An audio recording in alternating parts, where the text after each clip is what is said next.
Allahu Akbar.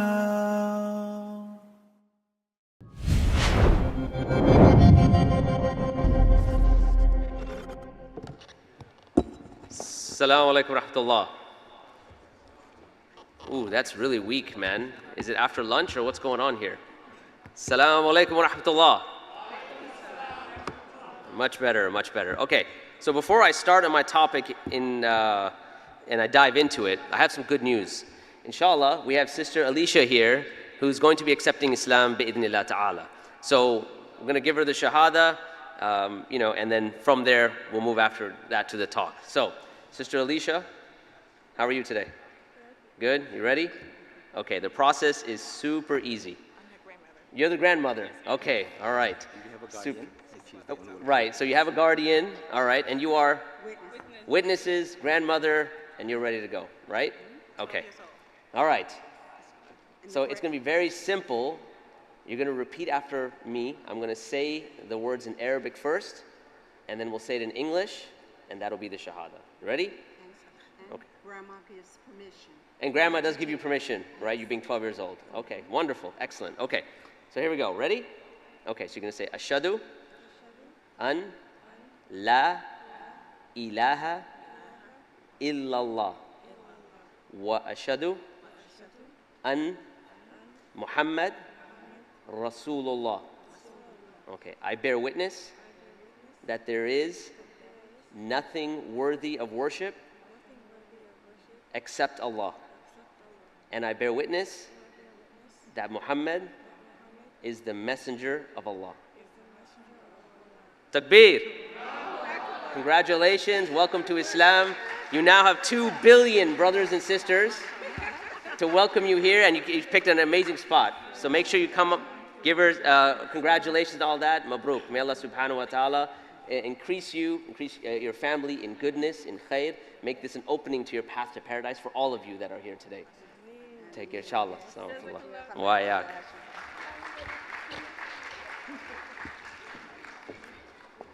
Okay, Bismillah ar-Rahman ar-Rahim, Alhamdulillahi Rabbil Alameen, wa salatu wa salam ala Rasulihil Kareem, amma ba'd.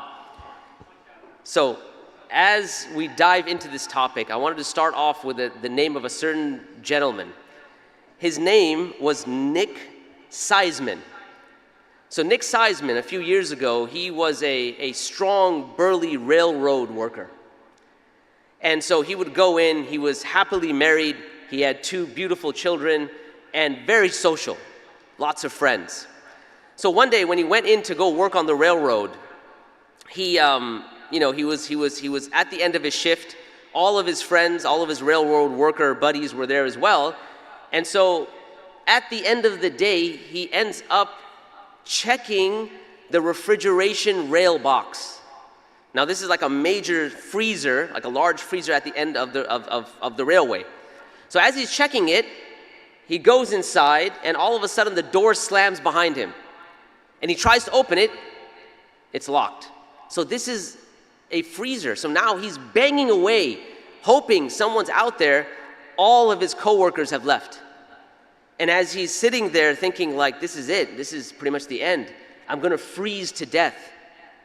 He tries a few things. Eventually he starts to scratch out his will on the baseboard of the vehicle, telling his wife, this is the last time you'll be hearing from me, and give my love to the kids and everything, and so on and so forth. The next morning, when his coworkers showed up at the refrigeration rail box, they opened it and they found him dead. And when the autopsy was done, they found that he had indeed frozen to death, severe hyperthermia, and that's what caused his death. But what was very strange about all of this was that the refrigeration rail box had a malfunction. It never went above 55 degrees Fahrenheit. And him thinking that he was freezing to death, and even on what he had written at the bottom of the rail box, saying things like, I can't feel my fingers, it was one of those textbook cases of how what is inside the mind, inside your inside reality, can sometimes have physical manifestations. It can become manifest physically. him believing that he was freezing to death, died. Now you may be thinking, well, what does this have to do with digital spaces and things like that? Well, this is how I'm going to connect these two things. When we think about digital spaces, when you think about Instagram, when you think about Pinterest, TikTok, those are visual stimuli that are entering from the outside. And they shape how you think about reality. And so what I'm going to say is that when trying to navigate these spaces, you have to understand the difference between what is real and what is artificial, especially as we move in history from an industrial revolution to a digital revolution and now to an AI revolution. So let me make this very explicit, and you know, this may be a bit explicit, too explicit for some people. I think it was last month, we had a conference on Christianity, and one of the topics that was spoken about had to do with the Christian concept of sexuality. And one of the speakers, Sheikh Yasser Fazaka, he was talking about how in early Christianity, their understanding of lust was something very problematic, because within early Christianity, the highest ideal was celibacy. To not get married, to not have any sort of intimate relations. In fact, the concept of lust itself was considered a sin. Now, it went from one extreme in early Christianity to today, where everything is open. Lewdness is wide open. And immodesty, everywhere you turn, you will find it. And one of the key areas that you find it is in that little device that's in your pocket. Because even if you don't want to go to certain spaces, they will find you and they will expose you externally, visually, to certain concepts of sexual promiscuity that will have an impact on who you think you are, your internal state. Let me give an example to highlight this. When you think about any technology, every technology is going to have benefits, no doubt, and costs.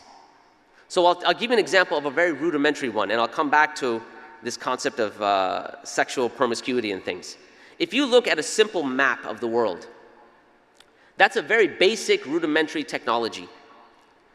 Before the advent of maps, when you understood where you were, your spatial location, where you were, it was very natural. You walked and engaged with the natural world. You engaged with the sun, you engaged with the trees. But once you have a map, a cartographer brings it, draws it, he gives you a visual representation of reality, an analogy. So now you have this vastness of reality that's now been shrunk. You've taken what we call analogical space and shrunk it to a certain area. In other words, it's an analogy, an example of where you think you are. So before, it was a very natural understanding of where you were. Now, the map dictates where you think you are, because you think in terms of the map. And if you think, and by the way, our maps, do they not have any biases? Of course they do. You know, if you think about the map today, the map of the world, you have North America on top, South America on the bottom, you have Europe on top, Africa on the bottom. And north, the cardinal directions match similarly, north, south, east, west. Is that an accurate map? Like if you were to go to outer space, would it be true that North America is up on top? No. Because in outer space, there is no way to know what's up and what's down. And in fact, in the 12th century, one of our scholars, Muhammad al-Idrisi, he's a cartographer out of the 12th century, out of Muslim Spain, he draws a map the exact opposite. In other words, Europe on the bottom, Africa on top, Mecca in the middle. So why did they draw their maps like that? Because of their worldview. Ptolemy, the map that we refer to today, the Ptolemaic map, is based on European ascendancy, that Europe is strong and therefore it should be on top. Muhammad al-Idrisi's map was drawn because Islam is ascendant, it should be on top. So the concept of a map in and of itself doesn't give you precise accuracy of where you are. It's a representation. Now let me come back to what I was mentioning.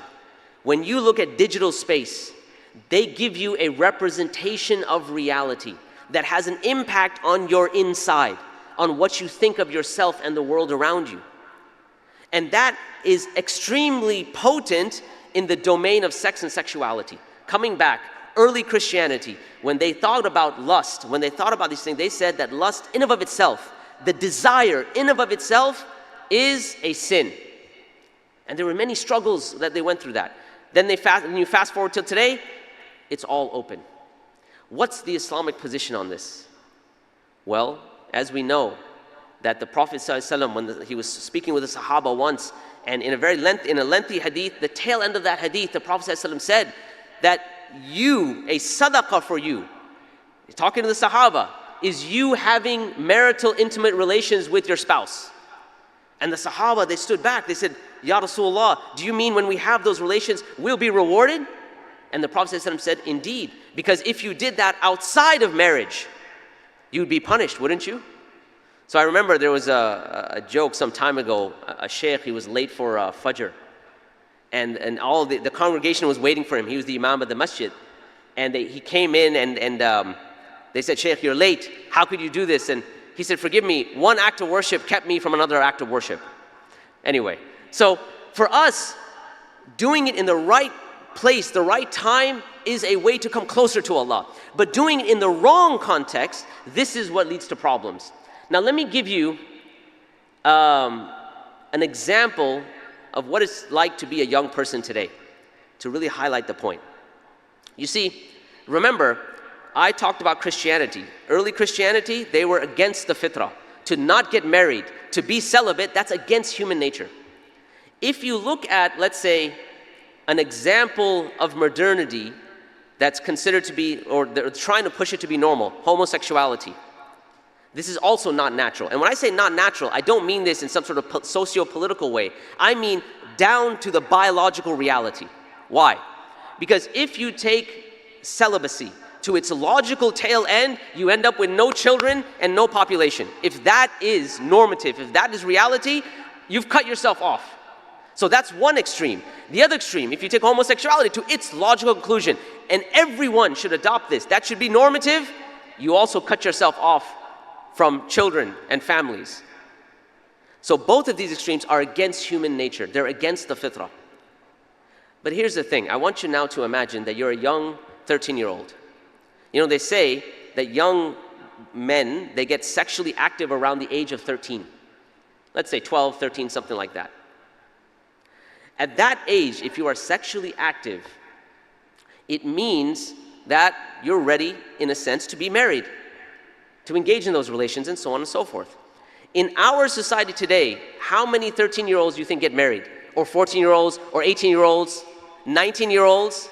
In fact, many of the fellows that are here today may be touching 30 plus and they're still not married. So it's interesting that early Christianity was against the fitrah. Modernity is against the fitrah. But you know who's aligned with the fitrah? The people that are actually committing zina. Now hear me out before you take, why? Not because they're doing something right, but because the natural inclination to, a human being is to have marital relations. And based on that, when you hit 13 in this society, you can get a girlfriend and do what you want to do. From that perspective, comparing that to a 13-year-old who has to wait till he's 30, 35 to get married, and that's a good thing. It's good to do that, but he has to wait. He is going against his very nature for how many years? So from that perspective, they're actually closer to the fitrah than we are in many of our cases. And here's the thing. When this young person, and I'm talking about people that are pious, they want to worship Allah, they want to not do anything haram, they don't want to commit zina, there's a certain calculation that happens up here. They say, you know what, I can't have a girlfriend. I'm not going to get married because for whatever societal or cultural impediments are there. So let me just engage in something online because I'm seeing it on my phone. So step by step, they make a calculation. Okay, this isn't zina, it's just me watching it. And it moves from being just watching, one level to level 2, level 3, level 4, and it goes on to full-on pornography. When all of a sudden this person is in a state that they're addicted. What sort of ramifications would that have upon a person? The visualization, seeing that visually has an impact on your internal reality. Remember I was talking about Nick Seisman, or whatever, Nick Seisman, yes, Nick Seisman. We said that what was his reality in here became a physical manifestation. He thought X, he died in the process. If you are engaged watching pornography for extended periods of time, research has shown that can lead to permanent erectile dysfunction. Permanent. It has a physical manifestation of that. I want you to think about that. So what you're finding online and this process, how do we deal with it? Do we get young men married earlier? Do we find some other solution? Well, one way is having a robust analysis of the digital media space. And I wanted to leave you with a few recommendations. And some of these you might think are a bit old-fashioned. Remember, if the visual space on your phone is artificial, and something artificial that's man-made can have an impact on you, like we talked about the map, the digital space has a similar impact. It impacts your inside, especially in the domain of sexual ethics and sexual morality. So that being the case, what are some of my recommendations? One might be a little bit extreme for some of you, and that was what we call a digital fast. You know, ideally, I would love to say, don't use your phones anymore. Khalas, get rid of them. But obviously, we understand the practical ramifications of that. We can't do it.